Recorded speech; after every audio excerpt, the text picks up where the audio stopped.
Ne, malo da opustimo atmosferu. Samo da vidim da mi jedva čekamo, mi smo možda pali od ručka. Da.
Jel imaju sad svi vodu? Imaju. Dobro.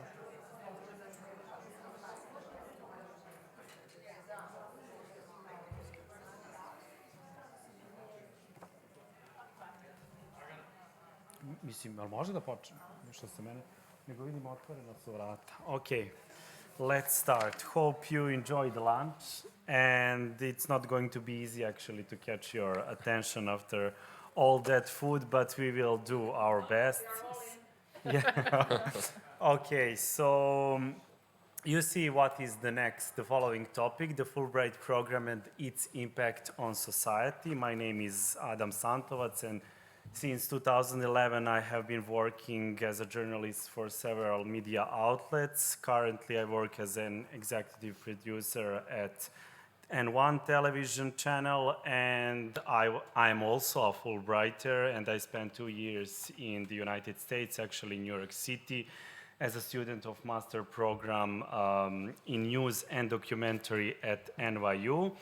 And today we'll be exploring our central questions. I framed it like, do Fulbrighters, especially those in academia and media, play a role in driving social change, and if so, how do they contribute? So I would like to propose like dynamics of this conversation. First, I would like all of you to do a introduction. Where have you been in the United States, and how the Fulbright program looked like for you? Second, we will try to actually answer our main question, and then I would like to open up the discussion for the audiences, so please prepare questions. So I think it's going to be more interesting if we have also you on our side, and then final remarks. So let's start, and could you please like introduce yourself by sharing your personal experience with the Fulbright program? And I would like to start by introducing Ivana Spasić,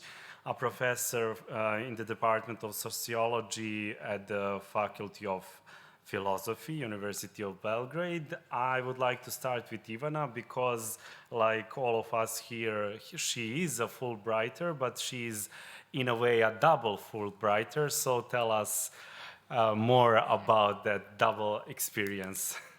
Okay, thank you. Hello, everyone. So the secret is that my father was a Fulbright scholar in the mid-80s, and we all went, four-member family went along, and we spent a year in Boston at the University of Massachusetts, where my father, who was a journalist, taught, and I was between high school and university, so I behaved like a student. I didn't enroll officially because I already had enrolled in sociology in Belgrade, but I enjoyed all the benefits of student life in the US. And as such, I can add something that hasn't been, I think, illuminated in the first part of our meeting today, and that's the impact of Fulbright on families. And maybe that was more the case with earlier versions of the program. I believe less families accompany scholars now, or maybe not. I didn't take mine in 2009, but back then, entire families went, and kids went to school. Some kids went to the university, so we participated in local life. We lived in Dorchester, in the south of Boston. We had neighbors. We played Trivial Pursuit with them. My teenage brother went first to the Catholic parish school, and after very bad experiences, he moved to the public school with a lot of people, young people from unprivileged backgrounds and African Americans, and we had never really talked to black people, like African Americans especially, until then. And we also followed the campaign. It was an election year, so we learned how to take part in rallies, and we supported the Democrats, and it was the year when Reagan was re-elected. We supported the Democrats were also, let's say, ruled Massachusetts. John Kerry was then elected senator, and I remember thinking, listening to him give a talk at a rally, I noted down, this guy has charisma, and I was like 18, but I was sure I knew what charisma, and he's going to be a presidential candidate, which actually happened 20 years later. So that's maybe for the beginning, that's one part of my Fulbright experience. The other one was in 2009 when I spent a semester at the Center for Cultural Sociology at Yale. So I would... Yeah, and just a quick follow-up question. How would you compare those two experiences? Well, I was different, so it's difficult to say. It was more scholarly in all senses the second time, primarily because I was on my own without my family, and if I took them along, they would take up a lot of my time. And I suffered, of course, without them, but on the other hand, I did more without them, I must say. And also, it was more focused. I knew where I wanted to go. I wanted to go to Yale and to this specific center in that way, the most direct benefit is that I became part of this international network of scholars who promote the so-called Strong Program in Cultural Sociology, led by Jeffrey Alexander, who was then the director of this CCS. And when he was away, he let me rent his house. So I lived in the house of one of the greatest sociologists of our time, and I have been bragging about driving his Audi TT. When I went shopping, because he left me his car, and I lived there surrounded by his books, both those he wrote and by others. So it was more intense intellectually, and the first time was longer, and it was more like living a life in the US. So that's from my point. Probably other people have other kinds of comparison, but also it was in the 80s. There was more money in the program. There were probably more Fulbrighters. There were people from other parts of Yugoslavia. So I remember my father taking part in joint both scholarly and socializing events, gathering Fulbrighters from Sarajevo, Zagreb, and Novi Sad. So that was also an important part of that experience, that we made friends that we have kept ever since. And there was less of that kind of activity in my time. Yeah, yeah. Okay, thank you. Interesting start. And our next speaker comes also from N1, but from Zagreb. Mila Moralić is a journalist and an editor at N1 in Zagreb, as I already said. So could you please share like your thoughts and takeaways from your Fulbright experience? Well, I come from we call it the fun part of the Fulbright program, and that is the Hubert Humphrey Fellowship. For some of you that might not know, it's the, losing my good voice, that is never good for a journalist. The Humphrey program is a part of the Fulbright program, but unlike Fulbright itself, it's not that academic, although it can be. But it takes a cohort of 12 people from all around the world, and they stay together for the whole year of the fellowship over there. So additionally to emerging with the American culture and American society, we also have a cohort with very diverse people from all over the world, and we have activities together, we have leadership courses, in addition to our own research projects that we do at the host universities that we're at. So I spent a year at Arizona State University in Phoenix, Arizona. It was hot, very hot. A funny thing is that when I talked to the older members of my family, my aunt and my uncle, who never heard about Fahrenheit, all they know is Celsius. And I kept saying how hot it is in Arizona. And then they went to look on Google, and the temperature said 100 Fahrenheit. And they called my mother, and they said, this is not normal. What is she doing? You have to get her out. She's gonna fry. So everything was different. Everything was like, for me, like a kid in a candy store coming to the university where I had my mentor who told me basically, everything that you want to do, just tell me and we'll find a way to get it done. At that part in my career, I was kind of pursuing something else. I just finished my master's degree. I was beginning to enroll with my PhD studies, and I was an active journalist. So at that point in time, most of the time I was trying to keep my coolness while holding the microphone to politicians who were saying nonsense over nonsense over nonsense. And my job was to listen to it and then try to make sense of it, which rarely happens, or at least it's very hard. During my year at the Arizona State University, I got to work with so many important people, and I met a lot of decision makers in my profession, but also outside my profession. Two of my professors, just to name the two of them, one was Len Downey Jr.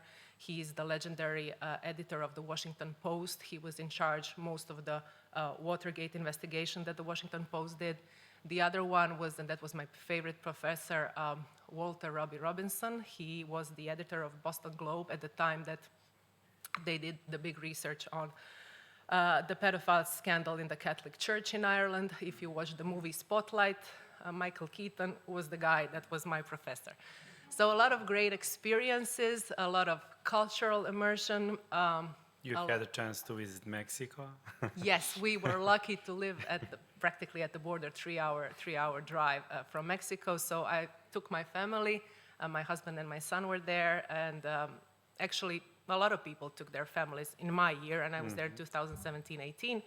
So we would go with cars and then rent a great house in Mexico for like 12 of us for about $250 a day, and we got to spend great time there. So it was definitely a life-changing experience professionally. For me, coming from what we call the real sector, when I got back, I changed my job. My husband had to quit his job to come with me.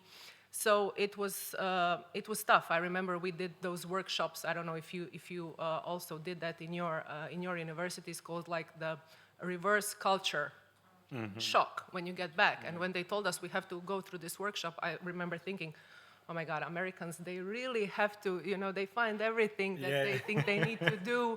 I'm going back to my own country, with new experience. Everybody's going to be delighted that I'm back, that I want to make change, that I want to take leadership roles. Not. Yes, the other way around. They were more like, oh my God, she came back from the United States and now she thinks she knows everything that there is to know. But eventually, what helped me and what I think is the best, thing that I got from the scholarship was the network that we created internationally. Humphrey has a strong international network. We collaborate on so many levels. Regional, we have a regional Humphrey network. We just got back from Bratislava. Well, we also had a 2-day conference on projects and just how we can work together in different spheres. And then back in Croatia, we finally managed to set up an association, a Fulbright association. Third time is a lucky one. And we try to make good projects and we try to change things as small steps, but it happens. Thank you, Mila.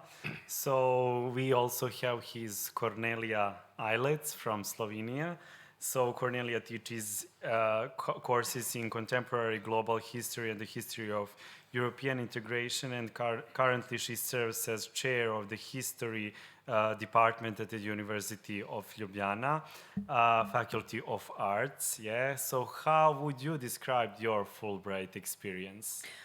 Well, first of all, thank you for the invitation. In one word, I think this gathering is absolutely awesome. Yeah. Something I learned on Fulbright. My experience, the reason why I chose to go to Fulbright was a really practical reason. I had just finished PhD. I was doing work as a part-time researcher. And I knew that I wanted to do research on humanitarian and strategic aid of the United States. So the only way to do it is by having documents from the United States. And one way to get to them is going through the Fulbright, get it funded. And so that was a very, very practical reason. And my experience perhaps was a bit different from the others because I had 3 hosting institutions. So I had the main hosting institution, which was a small liberal arts college in Florida called Rollins College, that only has 5 professors at the history department.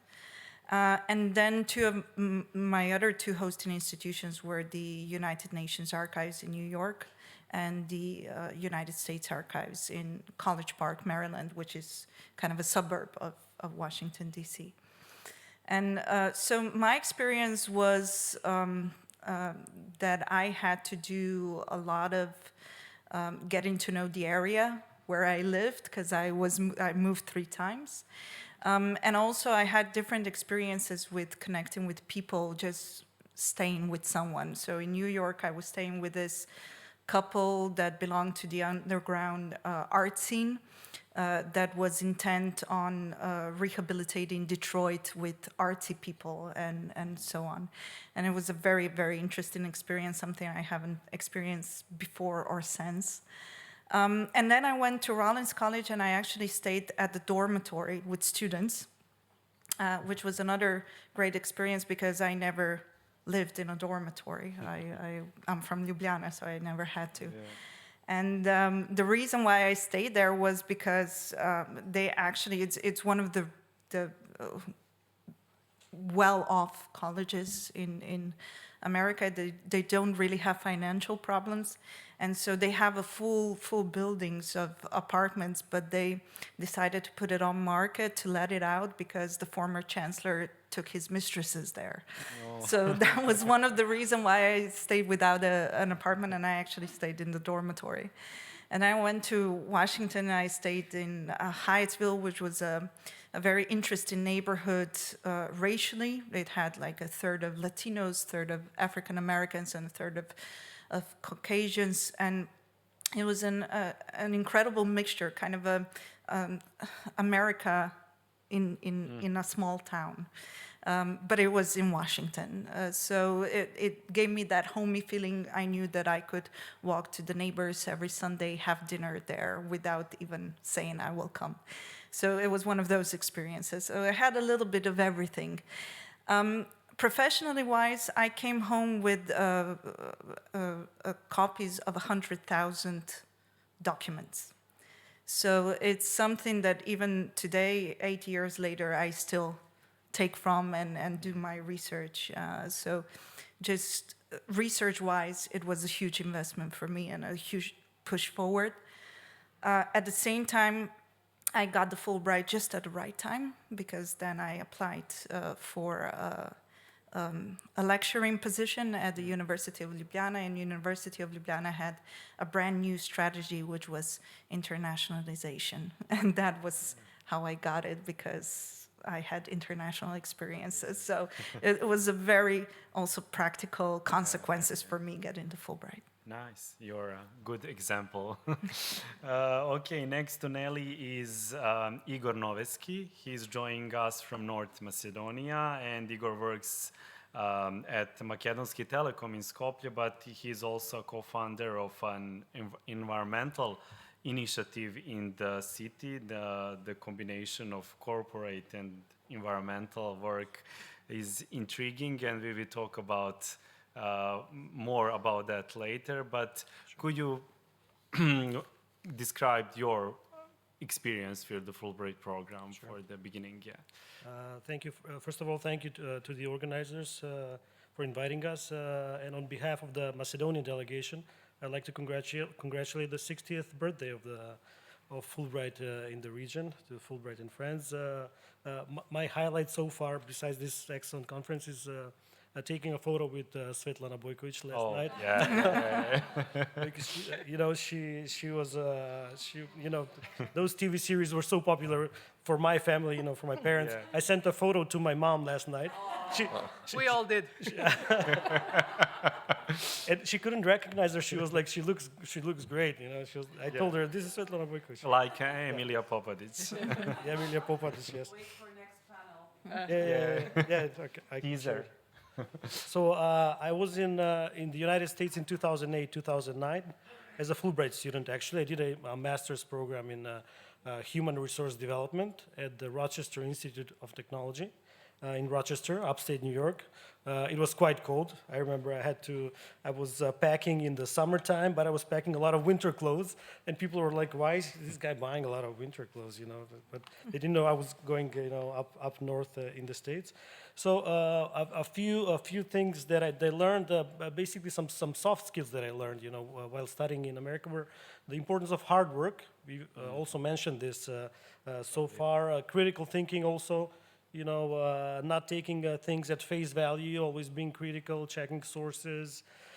Some of the professors also mentioned the importance of doing your reading assignments before class. And in our educational system in Macedonia, we weren't used to that. Students are more passive. So I learned, how to be more. I adjusted. I adjusted to the American system basically. Yeah. So. I was lucky enough also to be part. I was there in 2008. So I forgot to mention, one of the highlights was that I got published together with my mentor, the professor at my university. We got published in the academic journal, the European Journal of Industrial Training, in 2009. I got to represent the university at a conference in Portugal, so that was, let's say, my academic highlight for my stay there. But another highlight was that it was such an exciting period in 2008, the political process, the election of the first African-American president, Barack Obama, and there were a lot of clubs on campus, clubs for engineers, journalists, Democrats, Republicans. So I had contacts with a lot of the club Democrats, the serious Democrats. So I got to learn about this process, the process in America, the election process, political process. We organized watch parties, watched the debates. I joined them when they canvassed, for for the Democratic candidate in Scranton, Pennsylvania. This is one of my favorite experiences. So my main takeaway is that I learned so much from the academia, but also from, let's say, my personal and by interacting with Americans, with locals, with internationals. So my main takeaway is that it's not only the academics that you take from America, but it's also, from these interactions you get a lot of insights.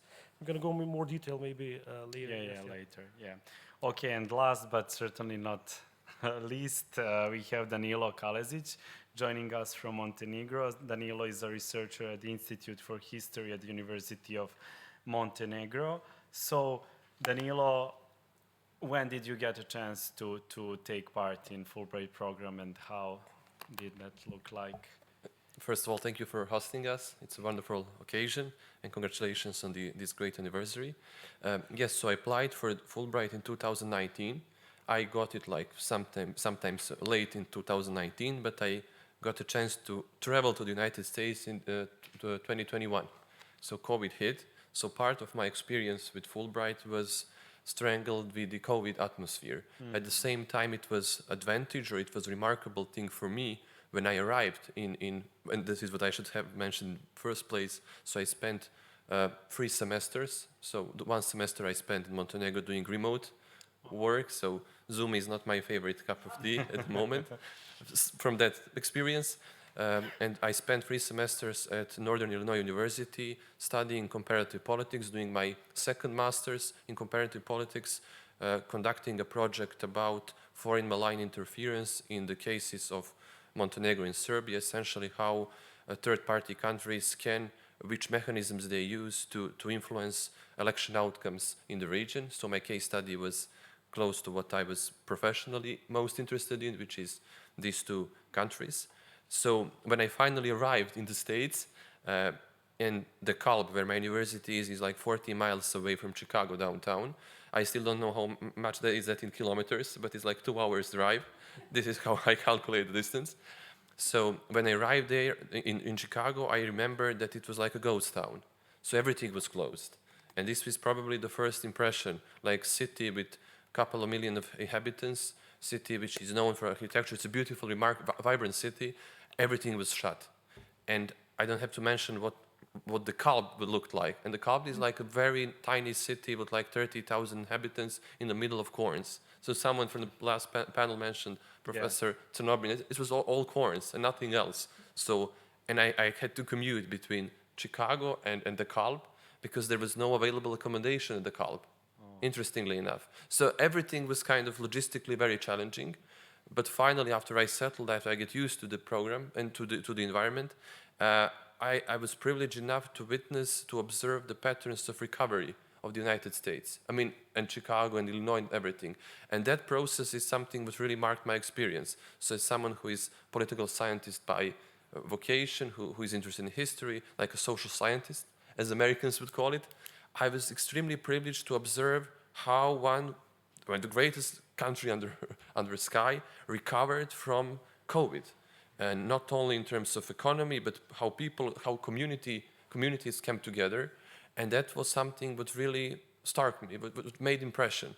And I was watching, closely monitoring the situation back home. And I could then observe the difference because people in this region have a very wrong perception of what Americans and who Americans are. Usually you would hear things like, oh, they're very isolated, they're self-centric and so on. And my first impressions was quite contrary, like level of solidarity, level of commitment, level of having a sense and a responsibility towards community, especially in these hard times, was something I was really, afterwards I was happy. I was very grumpy at the moment when everything was like, oh, no accommodation, no food, oh, Amazon was new to me, like Amazon Prime getting food online, everything was new.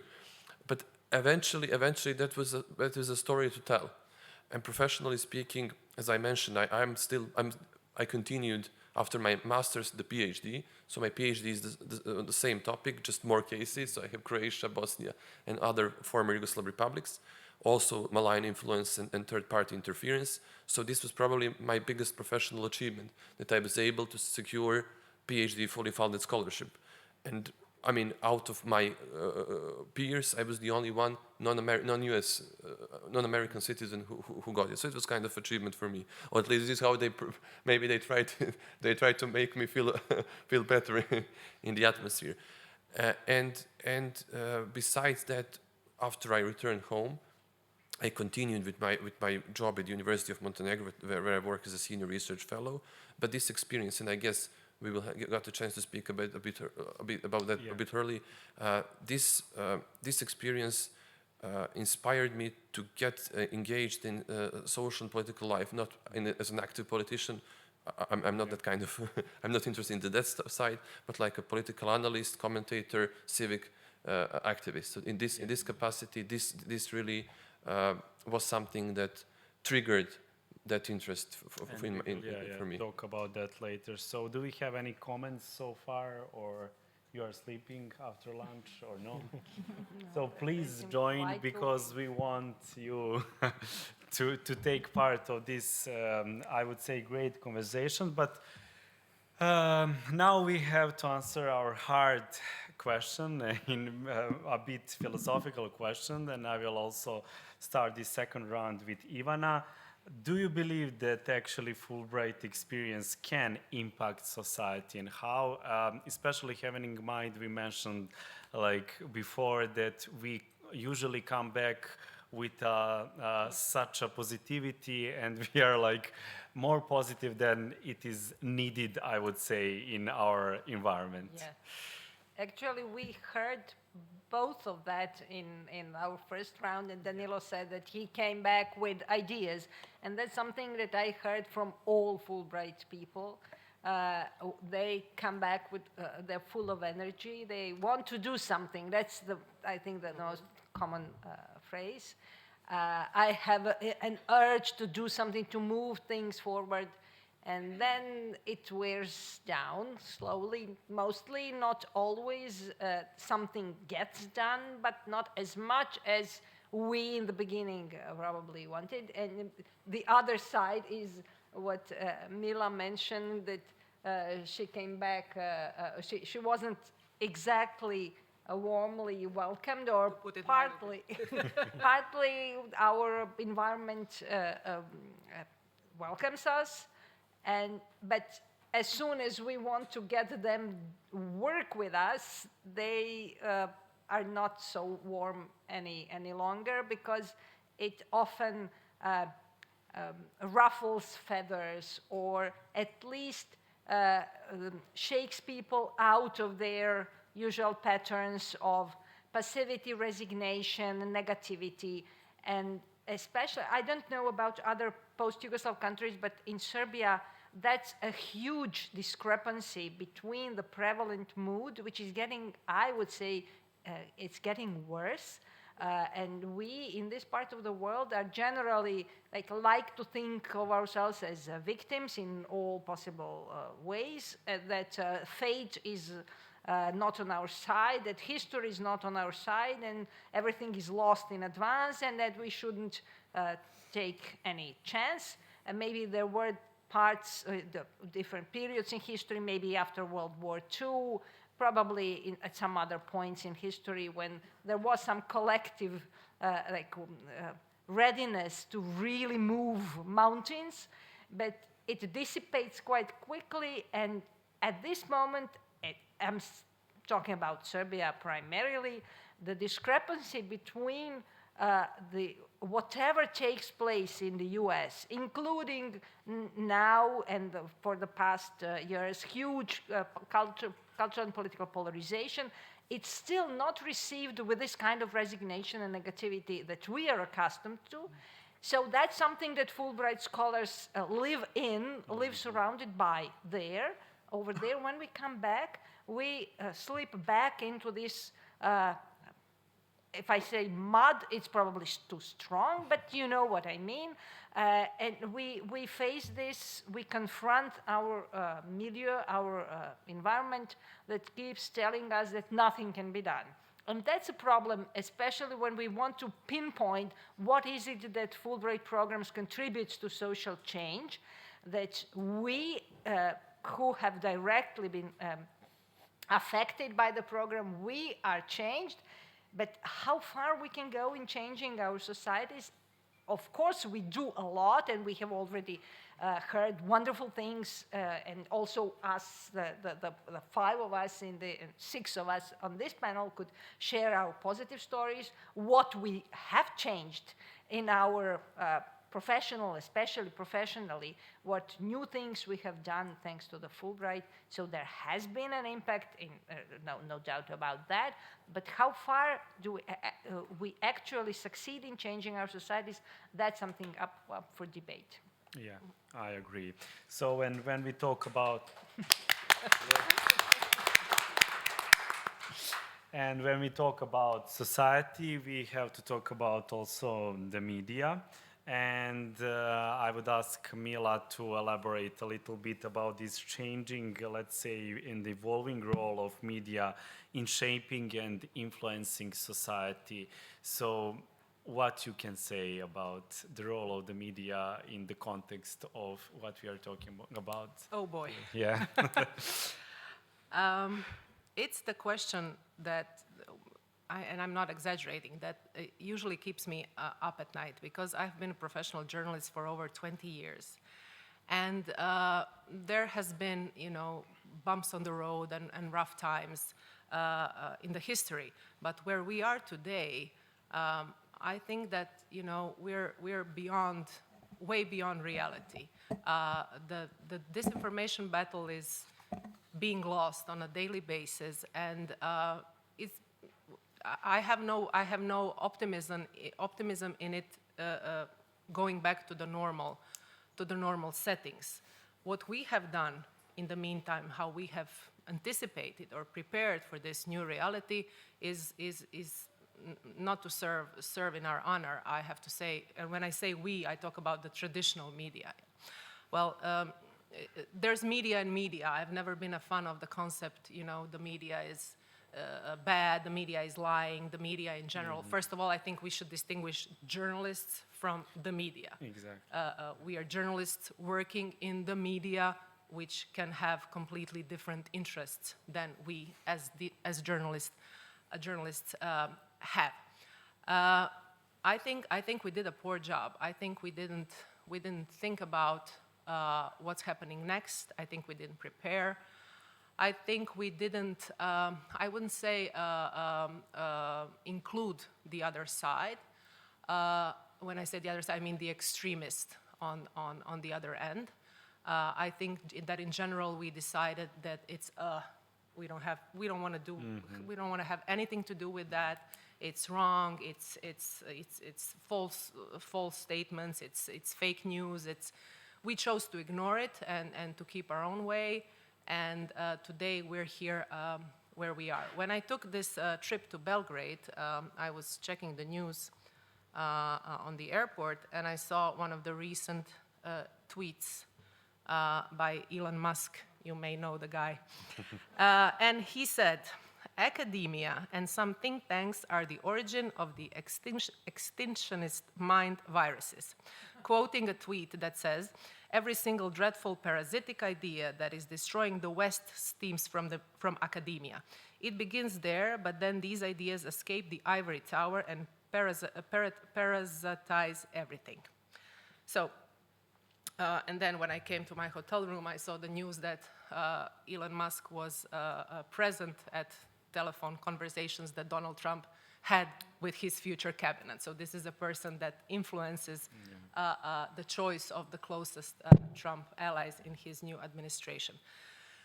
So I don't have the solution. I have some ideas of what we might do next. I think more the polarization is so evident that I'm not sure what bridges we still have that we can connect. I think that we as journalists should try to go back to the people more, that we haven't done in that extent in the last decades, because still when people have trouble they don't call Elon Musk and they don't post on. Yeah. I mean, they do, but not to that extent. They still call us. Yeah, They call that's our true. cameras, they call our cell phones, and they say, this is going on, you have to help us, you have to get out there, you have to get the story out. We're still there. For how long, I don't know. But the time that we're looking at is full of challenges, and if we can get back to that point that we just, talk to the people and maybe in some optimistic version get to the stage where we can say that famous sentence, you can trust me, I'm a journalist, to a person who is in trouble and who needs our help, and they actually believe that we can do it, maybe we did something good. Yeah. So yeah, we have, I would say, maybe a little bit positive a story from North Macedonia, and I would like to I mean, at least practical, yes. I would say, and I would like Igor to share insights into the specific projects that Macedonian Alumni Association is running, and actually how those initiatives are helping make a positive, let's say, impact to society on this micro level. Yes, thank you. So the Macedonian Alumni Association is quite strong. I can say it's alive and kicking, and it has over 200 Fulbrighters since the independence, and maybe even more than 1,000 recipients of different kinds of exchange programs through the U.S. Embassy. And a couple of projects, practical, I would say, hands-on projects that they worked quite recently, is organizing podcasts and town halls and seminars, especially on topics such as corruption. Corruption is let's say, a major issue for Macedonia, probably even the region. And let's say, for example, a couple of weeks ago, some prominent anti-corruption experts and members of the judiciary, so our alumni organized them, and they had a town hall at our University of Law. So this is, I would say, a practical example how our alumni help raise awareness about these issues. Also, our alumni organize podcasts on issues such as mental health in youth, civic engagement, civic activism. We have programs which are also focused on women entrepreneurs. Also, alumni organize trainings for women startups and provide them some small grants, then training how to write a business plan. So these are, I would say, some maybe that doesn't sound really big, but it's some small scale action that our alumni take place in. And maybe because we talked about what we learned in America and what we took back here, I can say my own example. It's not a huge example. So when I came back from America, I got involved in the environmental movement in Macedonia. And I think that the skills that I learned by just following the political process in America, the grassroots activism, all these concepts, community organizing, I think I translated that, and I co-founded the small environmental group, and with local environmentalists, we managed to push the government for solutions in the area of air pollution. We know that air pollution is a huge threat to health, especially in basically in all the capitals, Skopje, Pristina, Beograd, Tirana. So, but I use these, I say, grassroots activism, community organizing skills, and we managed to basically raise awareness and push this issue about air pollution and environmentalism to the top of the political agenda, I would say. And it was one of the main topics that the local parties and the politicians ran on in the local elections. So I'd say I'm really proud that I took, let's say, a small part in that, and I'm pretty sure that my exposure to the experience that I had in America that helped me a lot. Yeah. Great. And Danilo, you also mentioned that you are involved in, let's say, political activism and analysis. How does it look like now when you came back from the United States? It's frustrating time to time, but enriching. No, I sincerely believe that it's especially for the societies which are still experiencing some kind of transition phase, who are undergoing certain democratic backsliding and so on, that even small contribution to empowering people, to educating people has impact. And this is what I try. This is the principle that I want to live by.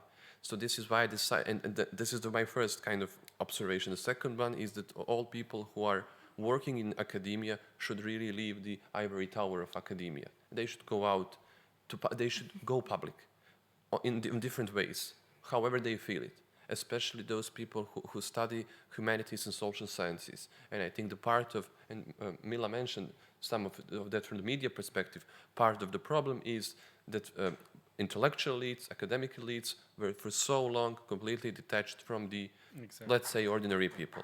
And this is kind of the... Not sure.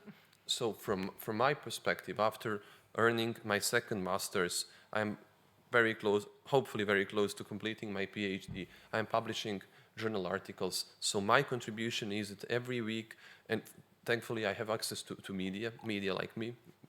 I don't know why, but they do.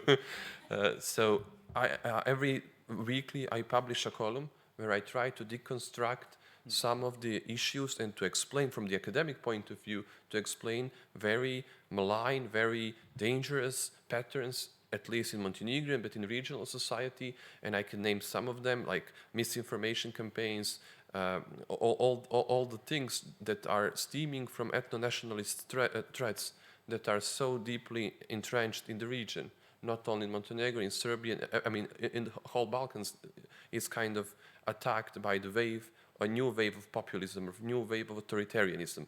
And we have some kind of sense how it looks like a couple of days ago in the country which we all share love to, how it looks in practice.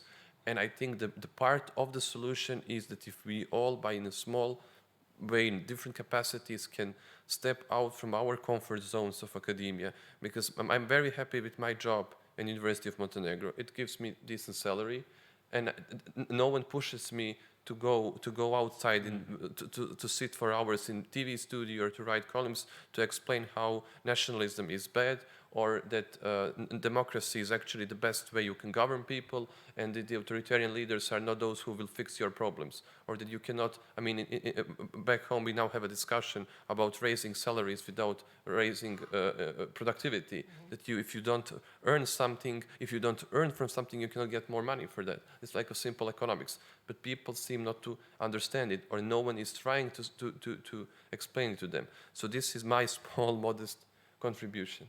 Yeah.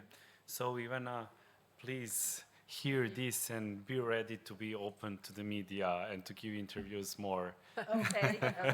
It's important. Yeah, because I told Adam that I'm not very fond of responding positively to requests. So yeah, from- and then we have all the time the same people talking the same things, but we actually have more people, and all of you have to take part in this. And yeah, also Nelly can actually add on that what just Danilo said, how actually the academia can be like more open and engaged in terms of having like a meaningful impact of society. What did you do actually at your university?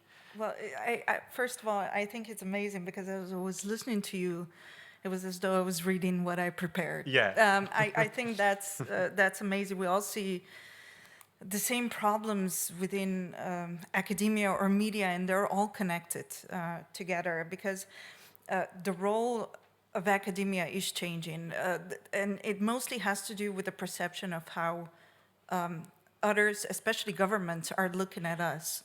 So, because a few decades ago, the governments didn't preoccupy themselves much with academia or university. Universities were places of knowledge, they were places of learning, they were places of research, and they didn't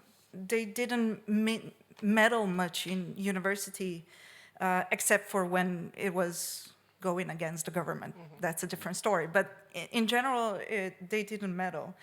But in the last few decades, especially in the last few years, when the world kind of succumbed to these radical changes, academia has changed, and it has to change. And I think we all agree that many governments recognize the fact that the technological, the scientific research sort of benefits the future of our health and wealth and everything.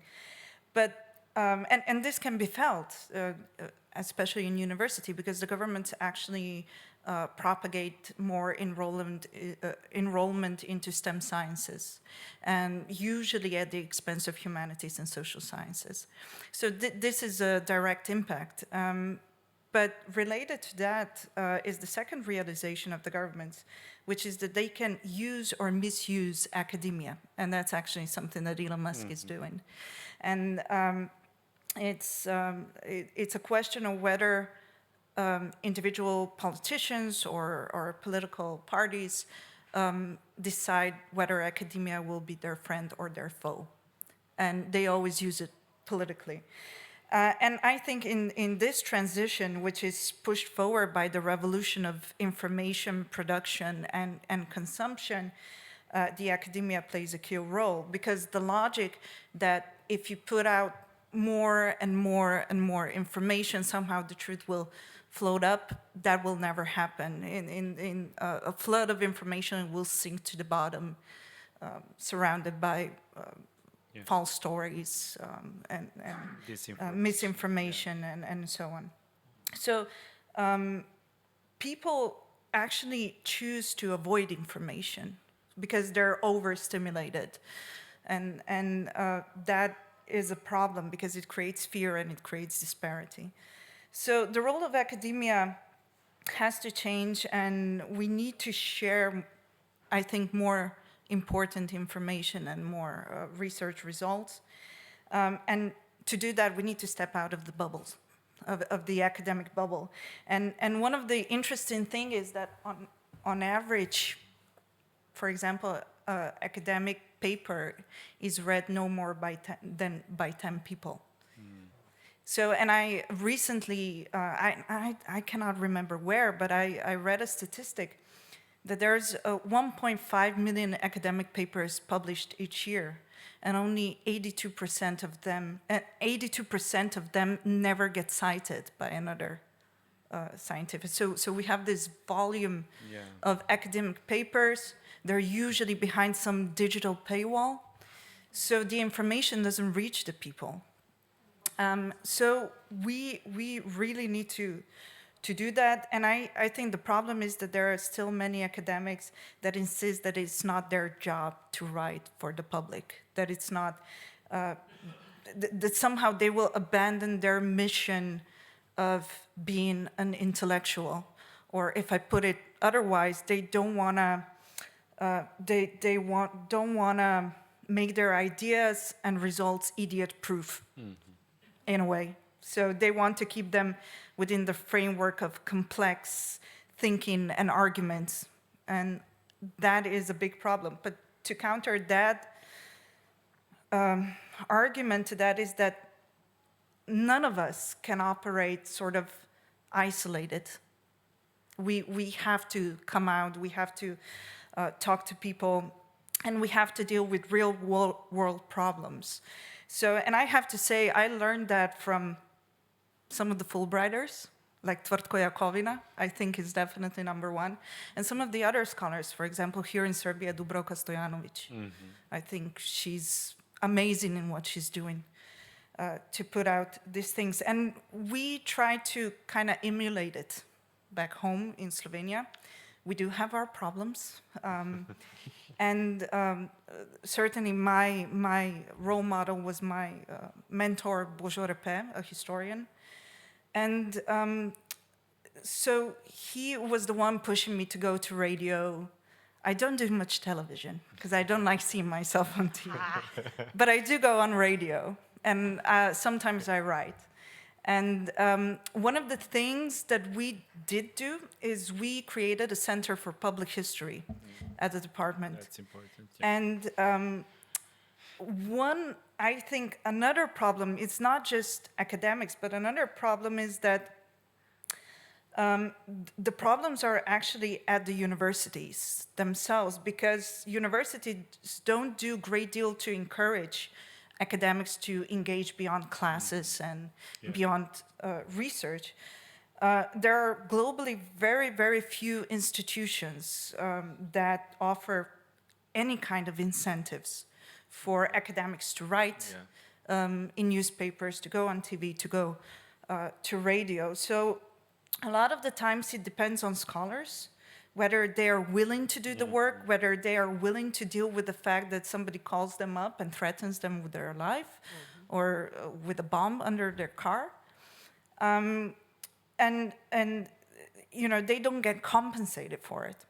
So there was one legendary scholar of Slovene languages at our Faculty of Arts, Breda Pogorelc, who said that sometimes we have to be willing to work on ethical propulsion system, na etični pogon. And I think a lot of people decide it's not worth it. So we need universities, we need institutions to actually do incentives that will afford us to go out of the ivory tower, to leave our bubbles and actually go further. I mean, quality academic research is the basis. We will always publish in academic journals, but this has to be one of the institutionalized models of our information system, and this way we can also help the media. But just to go back to our Center for Public History, we do a lot of work, actually all of the work on ethical propulsion system. So we do a lot of videos. You can find us on YouTube. We also have a lot of historians from the region. We did an entire series about the fate of partisan monuments around Yugoslavia. Now, we do have the technology for it, but we're not cameramen. We're not audio guys. Yeah. So it doesn't look very well. It doesn't look like this movie, but the information is there. So Vukica and Tijana, we need to organize some workshops, definitely, at least for people here in Serbia, for Fulbrighters, how to be more engaged in the media when they come back. So yeah, that's something we should consider, definitely, yeah. Okay, so any comments, questions, we really want you to hear, and I can actually ask the main question, like what do we as Fulbrighters need to change or improve in order to achieve a greater, let's say, impact on society? Any thoughts on that? Yeah.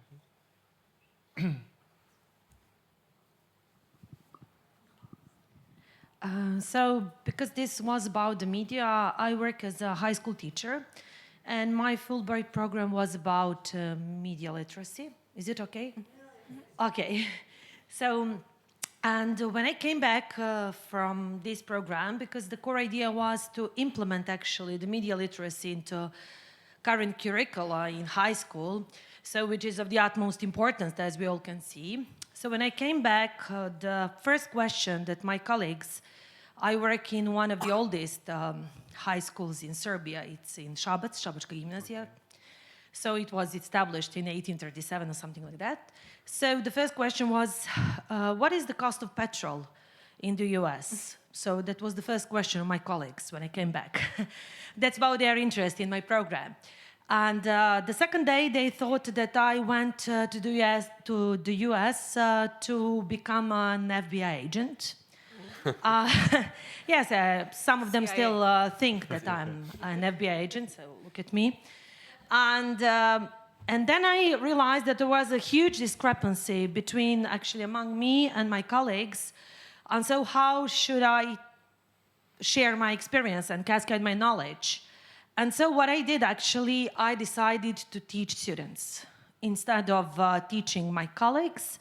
The first step that I did was teaching my students. I have held so far so many workshops on the media literacy in my school, and also I won some project like Hornby, and also did then for my colleagues, but English language teachers, which was online, of course. And imagine students are very, very interested in media literacy. And so now I have 2 students who are applying for Flex program, just for one of my classes. And so when you teach younger generations, I think it's even now more important. I don't want to talk about like something like ageism, that actually the elderly, so I'm trying to sound politically correct, so that they shouldn't be taught. But actually, I just needed to act immediately when I came back. So then I talked to my students, and imagine what? My students were very responsive in their classes to some teachers who tried to share some pieces of misinformation, malinformation, disinformation. So I believe that our strength lies in students, and especially I would say that high school is the perfect age, and upper maybe classes of the primary school. So that's what I want to say. So if you cannot convince older people, try with students. So thank you. Thank you.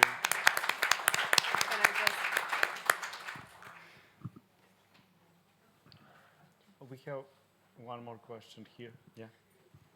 Good evening. My name is Andrew Lee. I'm one of the 3 Fulbright scholars from the U.S. here in Serbia. I want to recognize my colleagues Natasha and Julia.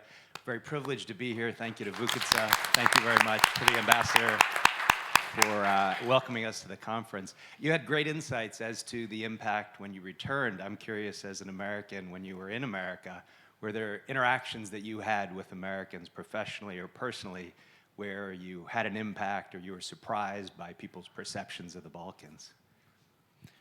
Who would like to start? Well, not that much at the university, but maybe among my neighbors in the building that I was living. Most of them didn't know where Croatia was. Yeah, roughly somewhere in the Adriatic. When they would guess the region, that would be good. I remember very clearly one of my neighbors asking me, do we have New Year's Eve in Croatia? I don't know where that question came from, but it was so bizarre at that point in time. So, I mean, the perception of the scholars and the people that we engaged in the university was correct. They knew a lot about where we came from and what we want to do, but maybe among the general public, it wasn't that much. I would just like to comment on something that our colleagues said, and then we can go back if you want to answer about the young generations. It is so important what you said, and it's so true. Because we have to find a way to communicate with our younger colleagues. And a similar thing happened to me when I got back. My colleagues weren't interested in what I had to offer or what changes I want to make. But the younger people in my newsroom where I got back were very interested. And now, at this point in time, I've kind of developed a strategy that when I walk into the newsroom, it's not anymore the oldest person in the room that I look for advice, but the young people in our newsroom, because they know the tools, and maybe we have the experience, and it's important, and we're mentors. We have to be mentors in that way, but they know the tools, they know the how. And even when I was there in America, it was 2017-18, when I was touring America and some of the universities and some of the media that I visited, I remember the workshops and the interest of the young students for the workshops. It was like how to report on minority issues in the United States, 10 participants. How to make a good video with iPhone, whatever number, 250 participants. And this is just the thing that we have to combine. We don't know how to tell an important story about Holocaust on TikTok. Is it even possible? I'm sure that the younger people in this room would find a way to do it. Yeah. Do anyone wants? Yes, Yeah. I mean, Yeah. Okay, So- Danilo. I mean, Illinois has a very strong Balkan diaspora, so people are kind of familiar, but ordinary people are still perceive this region as a war-torn region. So there is or lasting perception. So I think still there is still time needs to pass until this perception is kind of gone. And in my professional capacity, I try to be surrounded by experts on the Balkans, on the Eastern Europe. So they obviously had kind of more advanced knowledge of the region. And I mean, honestly, sometimes I was even surprised by the level of details from those from those intellectual community, academic community in the United States, because I can make a comparison between United States academic experts who deal with the Balkans and European experts on the Balkans. And for me to start striking that American I'm making generalization, but it was my perception that they were both more interested and had greater details, especially when you have to make all these tiny little differentiations between ethnical, national, cultural, or historical differences that live here in the Balkans. So overall, I had kind of, I met with people who had extensive knowledge on the region, but I think this is because of my thesis and my field of interest. Do you want to add There was something? a hand. Oh, No. okay, yeah, please. The microphone. Just one more question. So you talk about your challenges when you came back home, trying to apply your experience and knowledge. I think everyone in the room understands how challenging that is. As the topic of the panel is the impact on the society, I wonder, do you have any kind of idea what a joint action or activity of the all Fulbright and Humphrey alumni in the region would be to strengthen the impact of the program and the values in shaping a better society? And that actually can be a question for the final remarks. So if everyone can just address this, it would be great. So because we have just like 8 minutes more, so we can start maybe with Nelly. Okay, so one of the initiatives that I've been involved with was a joint history project in Southeast Europe, which I think you know a little bit more about it here than most people in Slovenia. And one of the wonderful things about this project was not just doing the textbooks that were supposed to aid professors or teachers with some really contentious topics of our joint history, but it was the workshops that we did with teachers. And there was, I don't know right now the exact number, but it was in the hundreds throughout the region. And I think one of those things is made a great impact. We know because we measured it, and it made a great impact, and the teachers used it. So, for example, if we did it in a different package of Fulbrighters, you know, through joint, for example, political sciences and history always goes well together, and reach the teachers who can then, in turn, to pick up on our colleagues, give it to students and general public. I think that is one of the initiatives that we could do. Absolutely agree. Igor? Yes, this was a great question, and I was planning it for my closing remarks. I agree, we definitely need to have a let's say, cross-border cooperation between our alumni associations, regardless of the exchange program. And we talked to our Fulbright coordinator back at the U.S. Embassy in Skopje, and he said like they need these kind of we need to like push for these kind of projects. We will cooperate, you know, from the whole region. On that note, I would like to announce that the Macedonian American Alumni Association is planning a youth alumni summit in Skopje next year, nice. in May, so May 2025. So there's going to be announcements. I mean, there are going to be emails and invitations about that. So we hope to keep this community, you know, growing and keeping it alive. And another, let's say, practical example that we have, I think we should even grow our pool of Fulbrighters and alumni, let's say, participants by our governments investing more money into this. Let's say we have an example in Macedonia. The government pays 260,000 euros into the Fulbright program. So it's not only Fulbright, they, let's say, they contribute to this program so that even more Fulbrighters or participants can go there, or to even better universities. So I think we can do this, push our maybe governments to participate. Yeah. If I can just jump in, Slovenia is the only country in the world that taxes Fulbright scholarship. So we have quite a long way.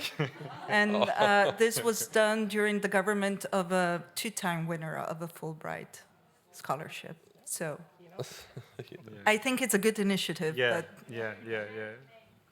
Miro Cerar. Okay. So Danilo, final remarks. Very brief. So I think we have to get together.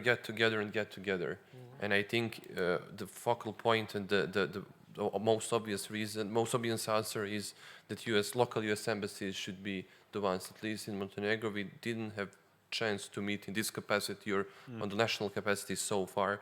So I think this is up to the responsibility of staff in the US embassies in the region, because without physical interaction, without getting together, I mean, this is kind of a first step for any kind of cooperation.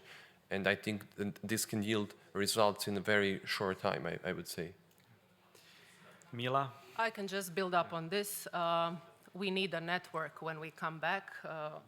We are, as we heard from most of the participants, usually confused, lonely, not sure which path to take, go back to our old jobs, find a new job. We're feeling empowered, but then with practically no support here when we come back. I think these networks are very important for the comeback, but also for future projects. Ivana said the key thing, we all come back and we want to work, we want to do projects, we want to do more, and then with time it disappears. So I think it's important to have a formal structure, a network that will keep us together and keep us going, and then from that we can grow regionally and do more.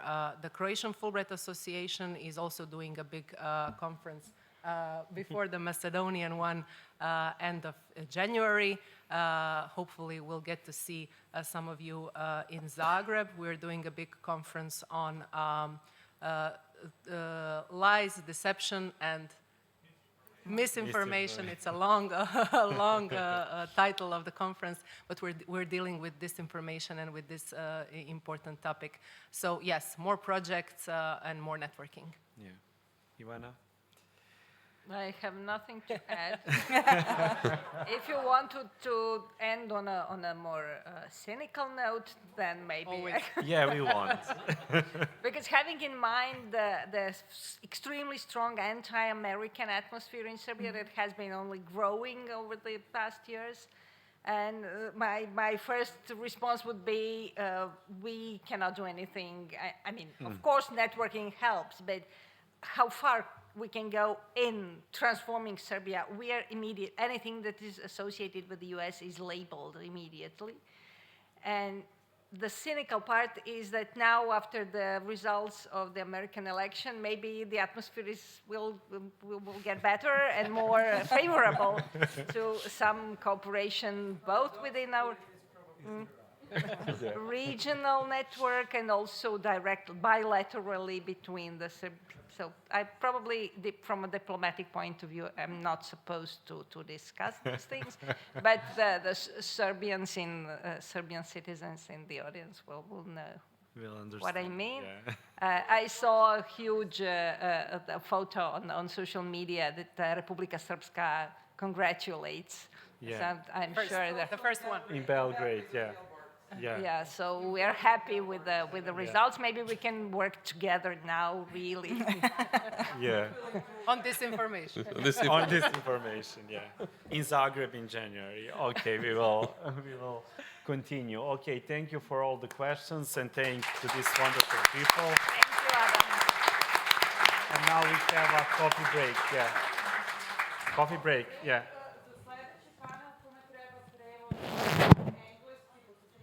Moramo se slikati. Moramo, zajedno. Nemojte rimati. Ništa da slikam. Ovo mi je vruće. Bilo kako smo se. A lepo ste, to sve, ipak niste čapili.